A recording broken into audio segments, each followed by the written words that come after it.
Bismillahirrahmanirrahim. Assalamualaikum warahmatullahi wabarakatuh. Alhamdulillahi rabbil alamin. Wassalatu wassalamu ala rasulillahil karim Nabiyina al-amin Sayyidina Muhammadin wa ala alihi wa sahbihi wa dhurriyyatihi wa ummatihi ila yaumiddin. Wa ba'du, fa ya ibadallah, usi nafsi wa iyyakum bitaqwallahi faqad fazal muttaqun fala tamutunna illa wa antum muslimun. Faqala ta'ala: Ya ayyuhalladzina amanu taqullaha haqqa tuqatih wa la tamutunna illa wa antum muslimun. Saudara-saudariku, berjumpa kembali dalam program Aqsa Al-Quran Sunnah Solution. Semoga perjumpaan kita diridhoi oleh Allah Subhanahu wa taala, dan saat ini kita telah memasuki hari ketiga di bulan Dzulhijjah tahun 1441 Hijrah. Dengan tadi tibanya waktu maghrib, berakhir hari yang kedua. Tentunya dengan segala materi yang telah kita bahas, telah kita sajikan tentang keutamaan 10 hari pertama di bulan Dzulhijjah, kita pertama bermohon kepada Allah Subhanahu wa taala semoga seluruh amal yang telah kita tenun menjadi soleh dalam pandangan Allah Subhanahu wa taala, dan tidak sekedar itu, seluruh amal soleh dimaksud dicintai oleh Allah Subhanahu wa taala. Pun demikian, kita berevaluasi diri sampai dengan masuk di maghrib menjelang isya ini, dari sekian aktivitas yang telah kita tunaikan, ada baiknya barangkali kemudian kita bisa tuliskan, kita bisa ukur, sehingga malam sebelum tidur kita bisa evaluasi untuk kita sempurnakan di hari berikutnya. Ya, sebagai contoh, di pertemuan yang lalu telah coba kami tawarkan menu-menu amal soleh, ya, berupa ragam sholat misalnya, jenis salat sunnah di luar yang fardunya. Maka sampai dengan ke maghrib ini, ba'diyah maghrib, ya, kita evaluasi dari malam sebelum kemarin tahajud atau tidak, ya. Kemudian setelah itu masuk salat-salat sunnahnya dari yang qabliyah, subuh, salat duha, syuruk sebelumnya, sampai dengan ke zuhur, asar, maghrib barusan, ya, mau masuk ke isya. Kalau ada yang kurang maksimal misalnya, baik segi penunaiannya sendirian atau berjamaah, kita coba tandai, ya, kita coba berikan catatan yang keesokan harinya. Kemudian kita bermohon kepada Allah Subhanahu wa taala sebelum tidur supaya Allah beri kesempatan dan kekuatan untuk menyempurnakan yang kurang-kurang tadi. Demikian bacaan Al-Quran kita, baik itu qiraah, sekedar baca, memperbanyak tilawah, memahami isi kandungan, ataupun juga tahfidz untuk mulai menghafal itu semua, dan amalan-amalan lain, terkhusus amalan puncak, ya, dari sunnah yang mungkin bisa dilakukan khususnya di 9 hari awal pertama Dzulhijjah, yaitu siyam, berpuasa yang punya nilai tersendiri dan amalan-amalan yang bisa kita maksimalkan. Semoga bagi siapa yang berpuasa di hari ini diterima setiap amal ibadahnya, dan yang belum memiliki kesempatan, esok hari insyaallah dikuatkan oleh Allah Subhanahu wa taala. Sedangkan bagi saudari-saudari kita yang sering bertanya dari kalangan akhwat, jika memang tiba masa liburnya, masa haidnya, tidak harus kemudian berkecil hati, karena ada amalan-amalan yang lain yang bisa dimaksimalkan, sementara amalan-amalan rutin tertuliskan pahalanya berdasar keterangan Nabi sallallahu alaihi wasallam yang sering saya utarakan dalam kesempatan ta'lim. Idza maridal 'abdu aw safar kutiba lahu mithla ma kana 'alaihi muqima sahihan. Jika seorang hamba tengah sakit atau punya uzur semisalnya, ya, atau bahkan dalam keadaan safar, tak mampu mengerjakan amalan rutinnya, sedang ia telah terbiasa dan menginginkannya, tapi karena uzur syar'i tertentu tak bisa menunaikannya, maka pahalanya tetap tercatat sempurna. Baik, kita mencoba untuk melanjutkan kajian pendalaman terhadap makna ayat-ayat Al-Quran berdasarkan keterangan yang sampai kepada kita dari para ulama-ulama yang tersambung sanad ilmunya kepada Rasulullah SAW. Semoga dengan itu bertambah wawasan kita, ilmu kita, dan khususnya kekuatan, keyakinan, keislaman kita untuk bisa lebih mendekat kepada Allah Subhanahu wa ta'ala. Baik, hari ini kita akan masuk kepada ayat yang kelima, ya, di surah Al-Baqarah, setelah kita sempurnakan di pertemuan yang lalu, yaitu ayat yang keempat di surah Al-Baqarah. Nah, sebelum kita masuki ke ayat yang kelima ini, ada baiknya teman-teman yang baru tersambung dengan kajian kita untuk mereview, ya, menyimak, melihat, mengamati, mencatat, dan mengamalkan kembali ya apa yang telah dijelaskan pada pertemuan-pertemuan lalu, baik dari rangkaian surah Al-Fatihah, khususnya bahkan masuk ke ayat pertama Al-Baqarah sampai yang keempat, sehingga ada ketersambungan dari pembahasan yang akan kita utarakan. Dan dengan itu yang paling menarik nanti, ketersambungan ini menghadirkan pemahaman-pemahaman yang bisa menguatkan motivasi dan keimanan kita untuk lebih mendekat kepada Allah Subhanahu wa taala dan membangun sikap optimis dalam menjalani kehidupan di dunia ini. Saya baca dulu ayat yang kelima, nanti kita coba pelan-pelan uraikan baik dalam pendekatan bahasanya yang terkait dengan fasahatul Quran, ya, keindahan, kefasihan dan kekuatan gramatikal Al-Quran yang beda dengan gramatikal bahasa Arab biasa, yang dengan itu kita akan temukan banyak sekali keistimewaan yang mengandung makna yang sangat berkesan. Juga tafsir, penjelasan-penjelasan terperinci yang disampaikan oleh para ulama yang bisa kita maksimalkan. Bismillahirrahmanirrahim. Ulaika ala hudam mir rabbihim wa ulaika humul muflihun. Ulaika ala hudam mir rabbihim wa ulaika humul muflihun. Baik, ada baiknya saya coba tuliskan dulu sehingga nanti teman-teman bisa melihat dengan lebih utuh, dan akan lebih baik barangkali dalam setiap kajian Aqsa Al-Quran Sunnah Solution di hadapan kawan-kawan ada mushaf, ya, yang akan lebih bagus kalau mushaf itu ya mushaf terjemah, ya, dengan itu bisa nanti sambil mengamati melihat, pun demikian yang ada tafsir walaupun mungkin berterjemah bahasa Indonesia tidak ada masalah, nanti kita akan hadirkan pengayaan-pengayaan tersendiri. Mohon izin saya tuliskan sejenak, ya. Bismillahirrahmanirrahim. Ulaika, demikian, ya, ala, ya, hudam mir rabbihim, demikian. Saya harakati dulu. Ulaika ala hudam mir rabbihim, ya.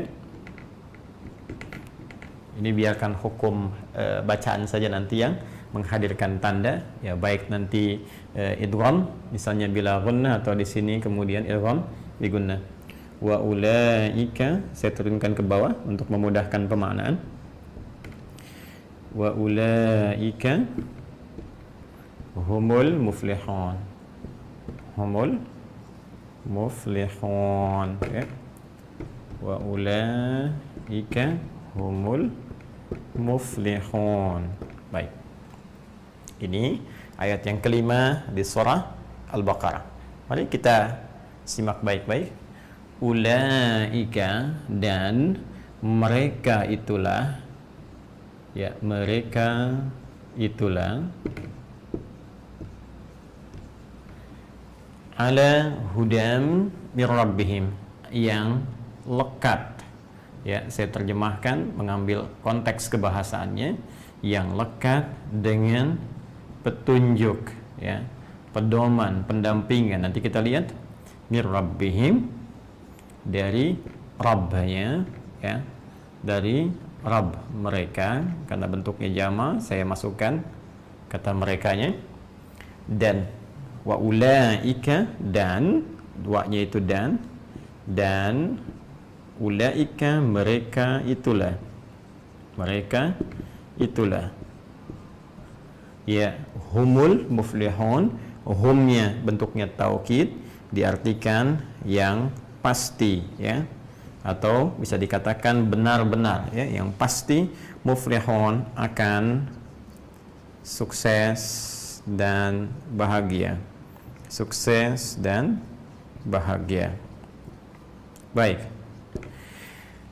Ayat kelima di surah Al-Baqarah ini seakan memberikan satu jaminan, garansi, sekaligus mengandung apresiasi langsung dari Allah Subhanahu wa taala kepada golongan-golongan tertentu yang dianggap spesial oleh Allah.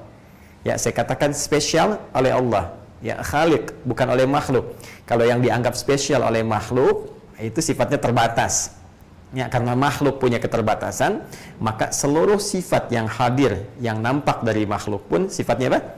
Terbatas. Ya, karena itu jika ada seorang misalnya, taruhlah dia dimuliakan di satu tempat tertentu karena punya sifat keterbatasan, maka di tempat lain belum tentu kemuliaan dan keistimewaan ini bisa hadir. Orang yang dimuliakan di Jakarta belum tentu di Palembang dia dikenal. Orang yang dimuliakan di Palembang, di Jakarta, belum tentu kemudian misal di Papua dia pun mendapat kemuliaan yang sama. Orang yang bahkan dimuliakan di Indonesia belum tentu di negara lain punya kemuliaan yang sama. Tadi karena makhluk, dalam hal ini manusia, punya keterbatasan, maka seluruh sifat-sifat, respon-respon, segala aktivitas yang lahir dari yang terbatas ini, maka sifatnya punya keterbatasan.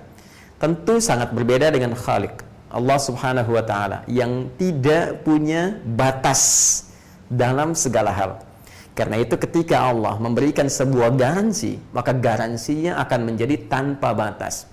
Bahkan bisa menembus batas-batas yang disimpulkan oleh manusia tidak akan melewatinya. Dalam bahasa manusia, mustahil. Bagi Allah tidak ada yang mustahil.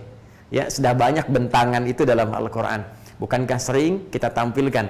Ya, mohon izin, mohon maaf, seorang Nabi Zakaria misalnya, kan? Yang bahkan istri beliau divonis secara medis sudah monofos dan mandul, katanya tidak akan punya keturunan, tapi batas menurut manusia itu bagi Allah tak berlaku. Ya, ketika ketentuan Allah hadir, mengandung maka mengandung, melahirkan melahirkan. Nah, bagaimana kemudian itu bisa hadir? Itu bisa hadir dengan cara pendekatan seorang hamba kepada Allah, sehingga dengan pendekatan yang tertentu, yang luar biasa, yang istimewa, maka lahirlah kemudian ketetapan Allah yang istimewa, yang menembus batas-batas yang tadi menjadi sekat dalam kehidupan. Ya, jika Anda berkata, berasumsi itu kan Nabi, ya kan? Itu istri Nabi, istri Rasul. Nah, mari kita ambil ya hal-hal yang lain, contoh-contoh lain yang terambil dari orang-orang yang bukan Nabi, bukan Rasul.